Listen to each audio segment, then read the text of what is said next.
about Gene Hatfield. I mean, who doesn't know about Gene Hatfield's yard and all of that exciting stuff that, you know, that we see every day. I mean, think about it. Conway really is a community that's kind of more savvy than they realize, and largely because of Gene Hatfield, because he has really asked us to think about what our definitions of art are, where the limits are. Is this old piece of rusted metal art?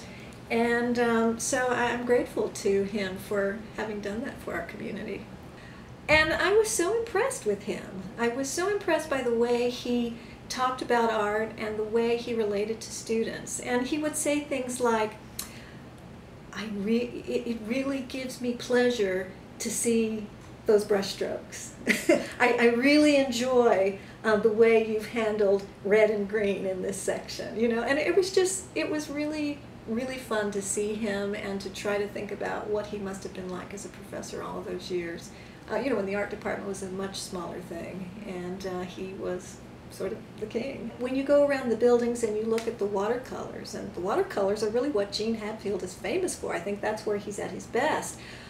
Over the many years that they've been on campus, because we have no storage for them, they really are suffering and deteriorating.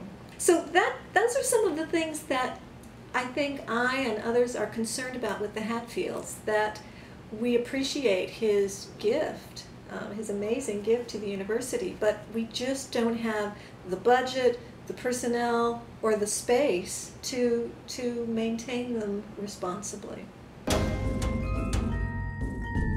Should I know this? Because I feel like a jerk because I don't know who Gene Hatfield is. He's a retired art professor. Gene Hatfield, he's an actor. He's a really sweet man. I can't tell if he really knows what he's doing. Someone took me on a date to his house. I have no idea who Gene Hatfield is. No, Gene Hatfield was a coach of the Razorbacks. His yard is really dirty and cluttery. He's an artist. That's all I really know.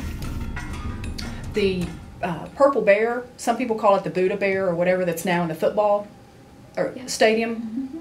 That originally was in the circle in front of Maine, and it was built by my dad in one of his sculpture classes in 1950. And when I was growing up, it was out in front of Arkansas Hall.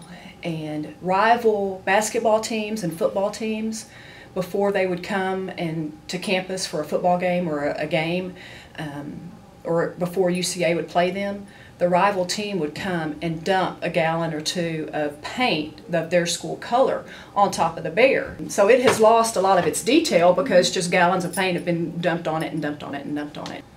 His purpose for giving artwork to the campus, to the UCA Foundation, and for it to be displayed on campus is to make others think and for students to be surrounded with original art.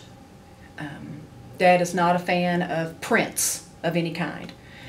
It should be original art, and the exposure for students to be exposed to original art that makes them stop and look at it and determine for themselves if they like it or not. I worked with him when the city has a code for how people keep their yards, and the city code enforcement officer came and gave my dad a citation for his yard. It caused a big uproar, and we would walk around the yard, and he said, "Well, what is that?" And my dad says, "It's a statue." "Well, but of what?" And my dad says, made of metal." "No, but it has to have a name. It has to have a name to it. What is it?" And we're like, "No, it doesn't have to have a name." "Well, it's an old washing machine." I said, "No, the stand of this piece of art is the framework of an old washing machine, but that's not an old washing machine." I said, "For example, this is an award-winning reindeer." I said, "See, here are the legs and body and the head, and those are the antlers." "No, it's not. It's an old auger." I was like, I don't even know what an auger is, but it was farm equipment, drills, big old drills from farm equipment formed the legs. And the head was an upside-down rake. And so it had all these antlers. It was just so cool. And it was just the coolest thing. I said, "No, that's Rudolph." And the mayor says, I remember as a child driving by and there would be a red nose on this, and then it was obvious that that was a reindeer, you know. And so the city backed down from the citations and everything. But it was so interesting to go through the yard with someone who did not understand anything about art, and to describe it to him and to see that he just saw it as, again, old equipment that belonged in a junkyard.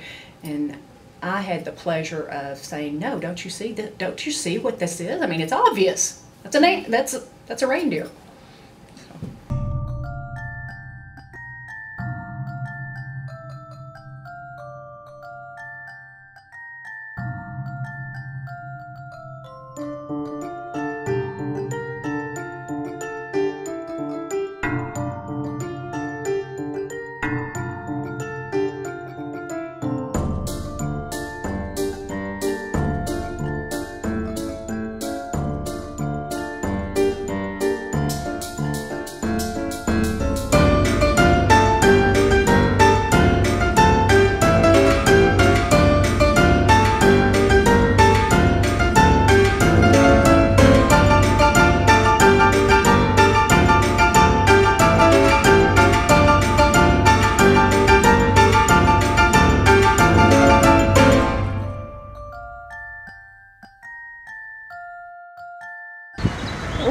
The bear is at the football field.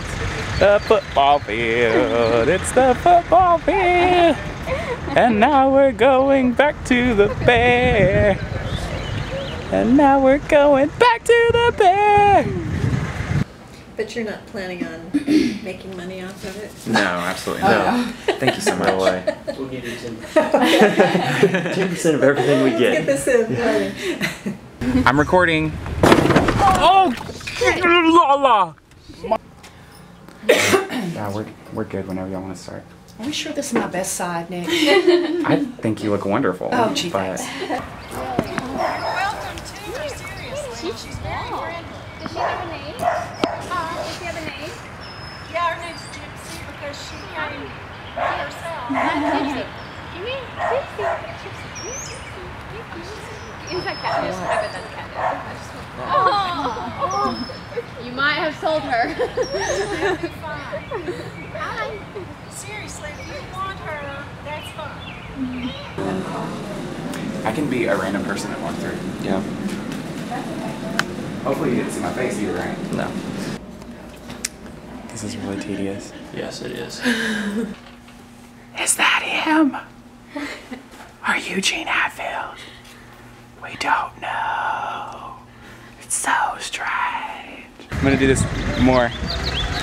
And there's the football field. We're definitely gonna have that on there. Okay. And end on the bear. Da da da da da.